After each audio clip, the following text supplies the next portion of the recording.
the House, or would it have to be imposed? How would you create a mechanism for it? If you were in charge, how would you do it? Accountability, well, of course, the media and the judiciary is part of the process of accountability. The media does investigative reporting, it unearths things. Right.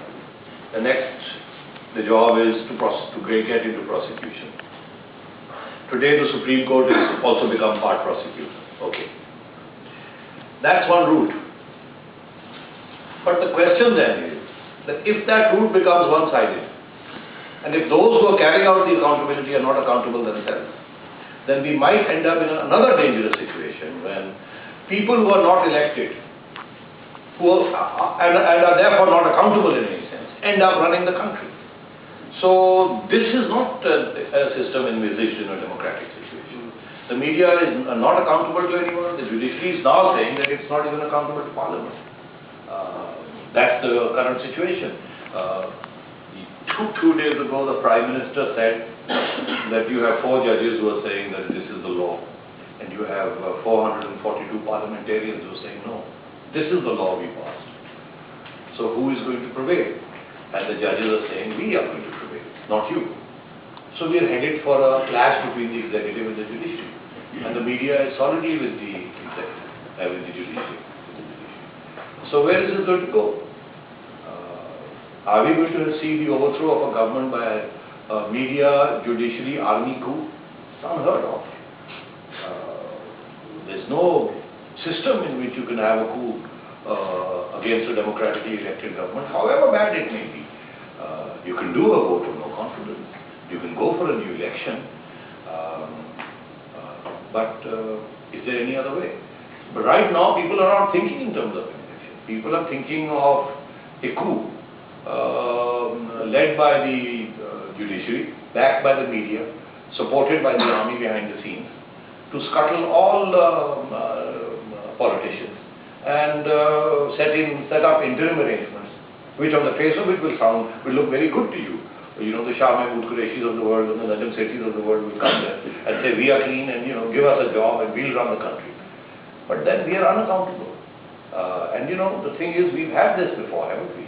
Every time a military government comes to power, every time there is a caretaker government in between elections, this is the line that's fed to us, that we will sort out everything. But what happens? After every 10 years, the military comes back, and then what? It leaves behind a bigger mess. And a political system that is even less capable than before of standing on its own feet and delivering. So I'm afraid the problems are far more serious than you imagine.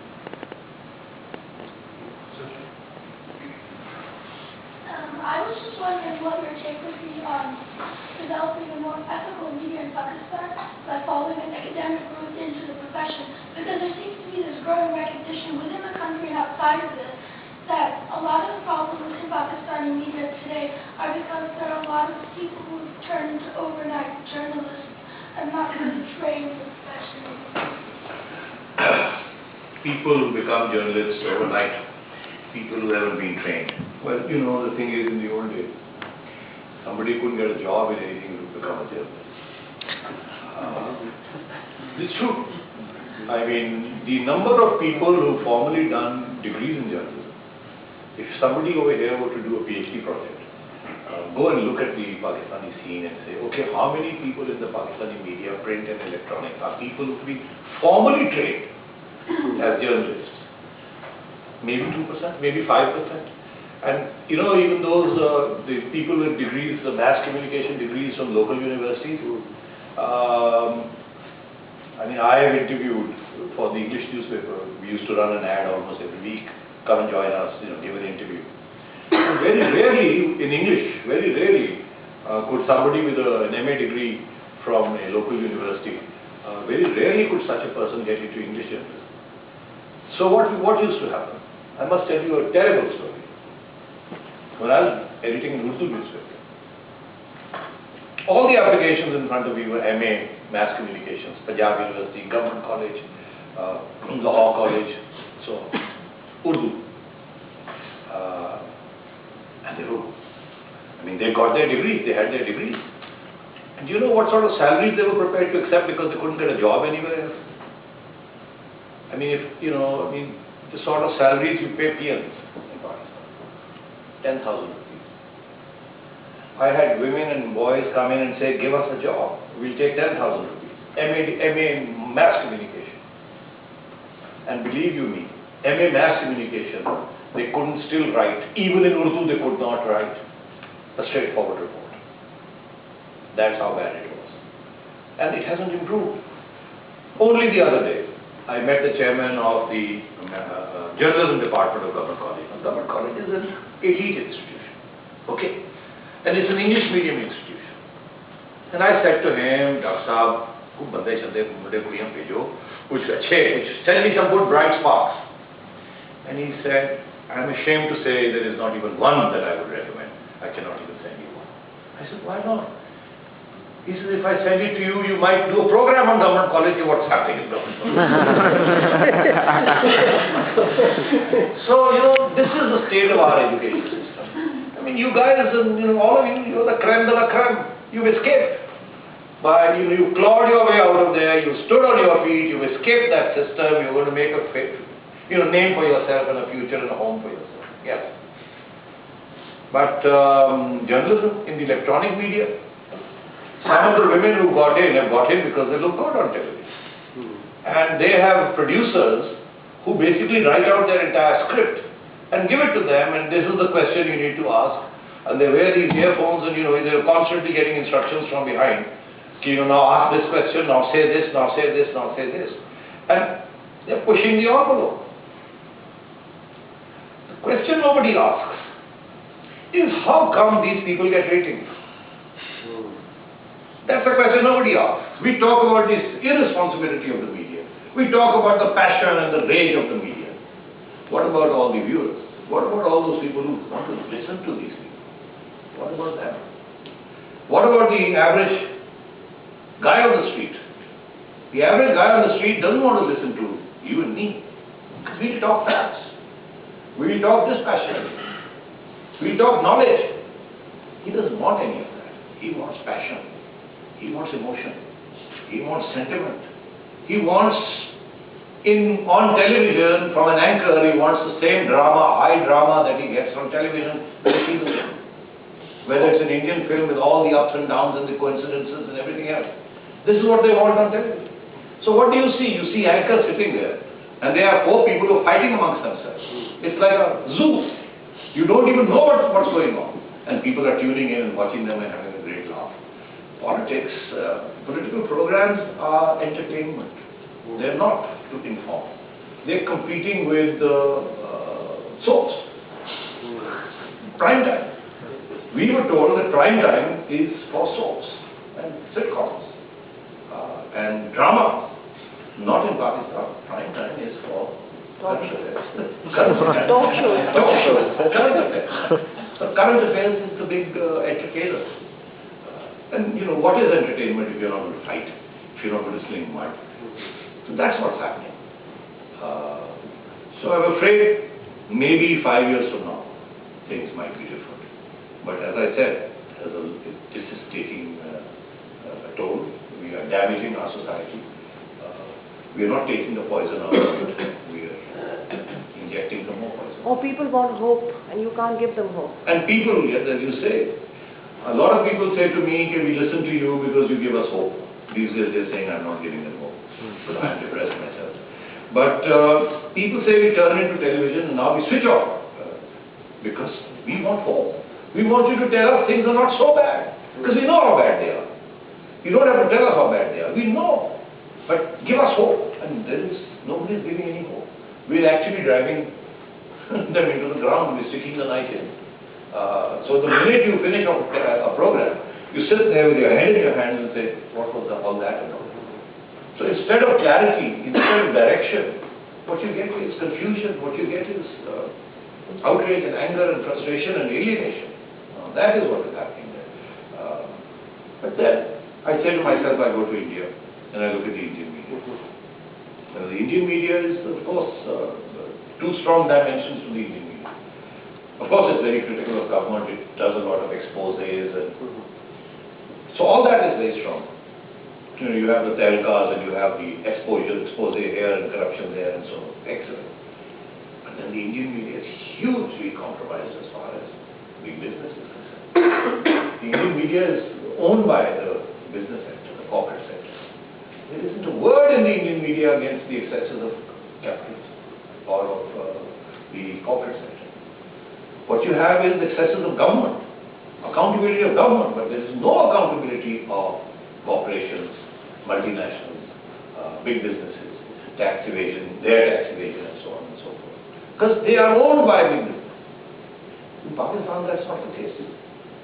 Media is not owned by big business. There is only one businessman who came in from business and got into the media, that's the Lakhani group, the Express group. All other media outfits are people who started off with newspapers, you know, I mean the Jung group, the owner of Jung used to be a hawker. He used to publish a newspaper, you know, Second World War, and used to go and sell it himself. That's his humble origins. And he has built an empire, and his sons have built an empire. They haven't gone into industry.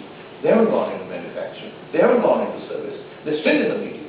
And every second owner today is somebody who used to be a reporter, then became an editor, then pulled a few strings, did some blackmailing, got in with one government or the other, made a little bit of money, got some concessions, set up something, and then by dint of sheer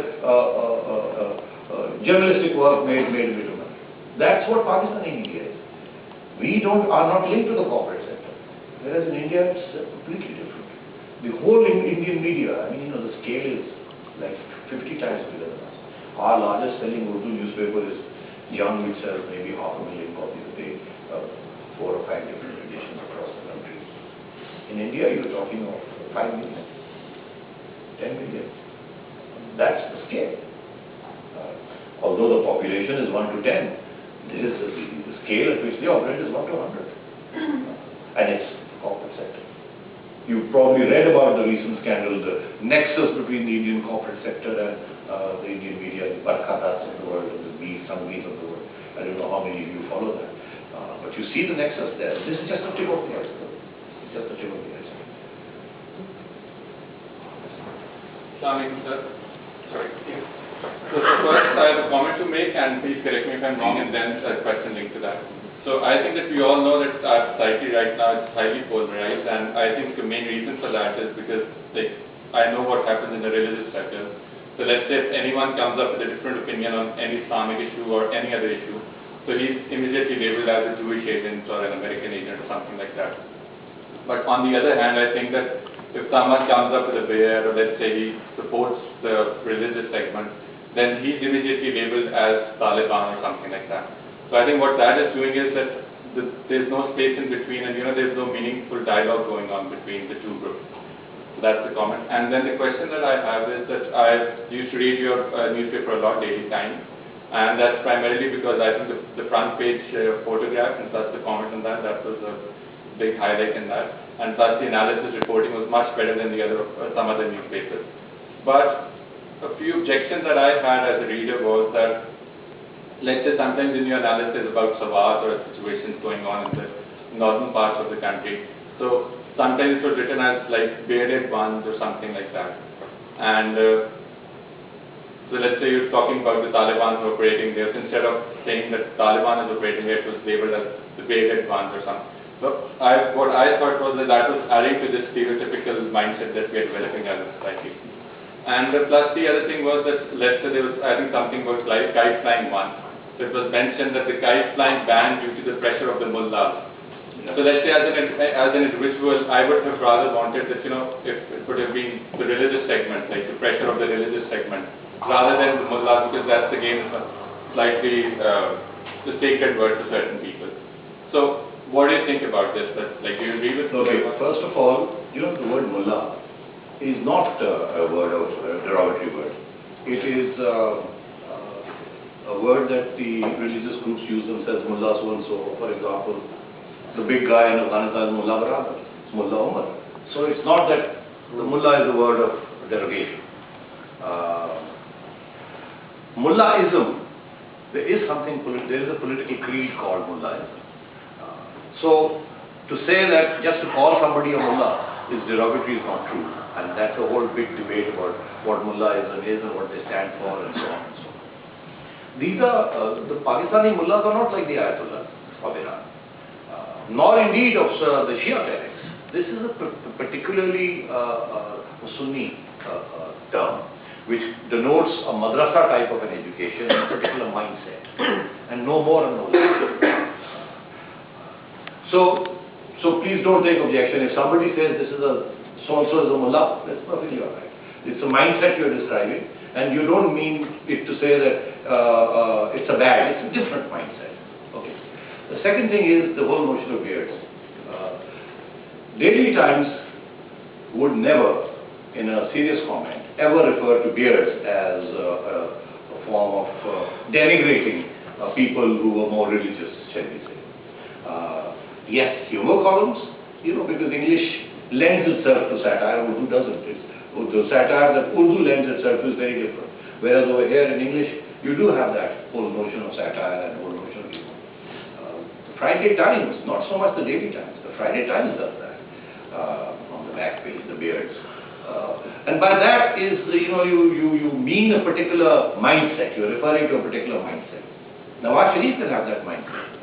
Because, we used to say, so-and-so's got a beard, but this guy's got a beard in his stomach. Okay, it's not as though, this is a way of being derogatory. It's not. It's a form of, shall we say, dialogue within those who perfectly understand its meaning. The point you're trying to make is different, I think, and I think that's the point we ought to make. Is there a debate and a dialogue between this mindset and another mindset?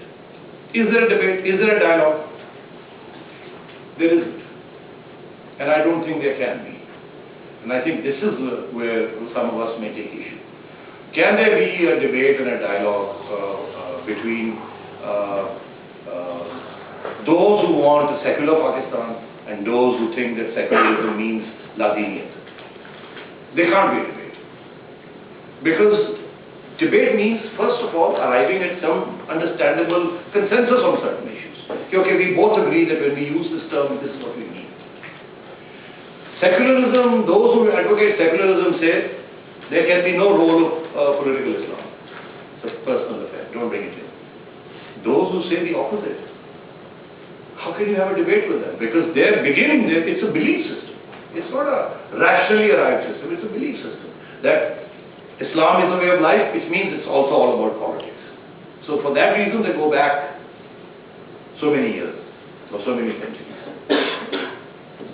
Point is, we are living in a nation state. We are not living in an age of empire. Nation states cannot be islands. I keep saying, in the era of nation states, there cannot be notions of jihad which cross boundaries. There cannot be identities which are beyond those of the nation state. The minute you do that, you destabilize the whole system. Now, once you say, no, this is the way I want it to be, then you're outside the realm of debate. Then you're outside the multilateral dialogue that takes place amongst nations. Then you're outside the pale of, the philosophy of capitalism and so on. But then, of course, then you can go and be part of a global movement to undo everything. Then there can't be a debate with that. Then there is a fight with that. Debate means accepting certain premises, working within certain contexts. Democrats can have a debate about what sort of democracy they want. But you can't have a debate with people who would want to use democracy to undo democracy. So I think these are the issues. I remember there was this issue was raised about 15 years ago by a sociologist in Pakistan about why liberals are unable to have a dialogue with Islamists. I don't think it's a question of liberals being unable to have a dialogue with Islamists.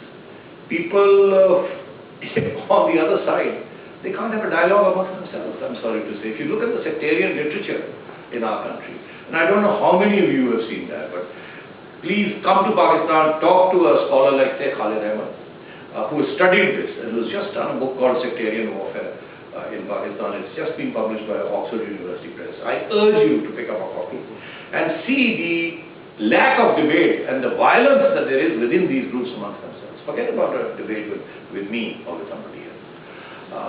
So I really don't think we should try and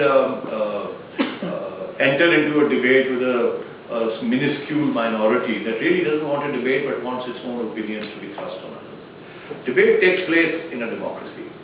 Those who wish to overthrow democracy, there can be no debate. Just one point. Can I make one point? Yeah. So, no, I agree with you in the sense that I've gone through that a lot, and plus I know a lot of religious people back in Pakistan as well. And I totally agree with you that they are not even ready to, like, even if I disagree with them, and probably they relate to me more than some of the other people, even then they'll not understand my point of view. So I agree with you on that. But some of the probably more educated people, you can say, like myself, I genuinely believe in some of the things that probably you will not agree with. But so I think that I can always sit with someone and we can have a meaningful talk or discussion about that. So, but even that is missing right now because we're still stereotyping so much that, you know, we're not getting together. My friend, you can have a discussion, it can't be meaningful. You will end up, both of you will go away getting very angry with each other. One of you will say this is an ignorant man, the other one will say he is an unbeliever. Fraught with explosions.